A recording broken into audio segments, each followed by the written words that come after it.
Hi. Saturdays ഞങ്ങൾ ലേറ്റായിട്ടാണ് കേട്ടോ എണീക്കുക.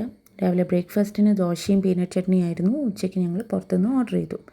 രാത്രി ചപ്പാത്തിയും ദാലും സോയ പെരട്ടും ഉണ്ടാക്കാമെന്ന് വിചാരിച്ചു. അപ്പോൾ അതിനാദ്യം ദാലിനുള്ള വെജിറ്റബിൾസ് കട്ട് ചെയ്തിട്ട് ദാലും വെജിറ്റബിൾസും കൂടിയും വേവിക്കാൻ വെച്ചു.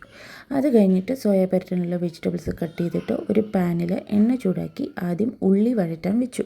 ഉള്ളി ബ്രൗൺ കളറായി വരുമ്പോൾ ചെറുതായി അരിഞ്ഞ് ഇഞ്ചിയും വെളുത്തുള്ളിയും കൂടി ഇട്ട് നന്നായി വഴറ്റുക. അത് കഴിഞ്ഞ് മസാലപ്പൊടികളോട്ട് നന്നായി വഴറ്റണം. ഇതിൻ്റെ ഒപ്പം തന്നെ ഞാൻ ദാലിനുള്ള താളിപ്പും കൂടിയും ഇവിടെ റെഡിയാക്കിക്കൊണ്ടിരിക്കുന്നുണ്ടായിരുന്നു കേട്ടോ. രണ്ടും ഒരുമിച്ച് അപ്പുറത്തും ഇപ്പുറത്തുമായിട്ടാണ് നടക്കുന്നത്.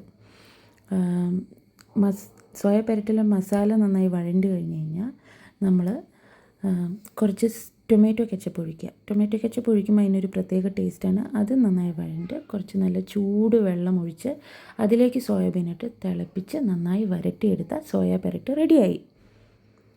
അത് കഴിഞ്ഞ് ഞാൻ കുക്കർ തുറന്നു. നമ്മുടെ പരിപ്പും വെജിറ്റബിൾസും ഒന്ന് ചെറുതായിട്ട് ഉടച്ചിട്ട് താളിച്ച് വെച്ച സാധനം ഇട്ട് നന്നായിട്ട് ഇളക്കിയെടുത്തു. ഒപ്പം തന്നെ ചപ്പാത്തിയും ചുട്ടെടുത്തു കേട്ടോ. അപ്പോൾ പറഞ്ഞ പോലെ നല്ല ടേസ്റ്റി ആയിട്ടുള്ള ചപ്പാത്തിയും സോയ പെരട്ടും ദാൽ കറിയായിരുന്നു ഇന്നത്തെ ഡിന്നർ. അപ്പോൾ നാളെ കാണാം.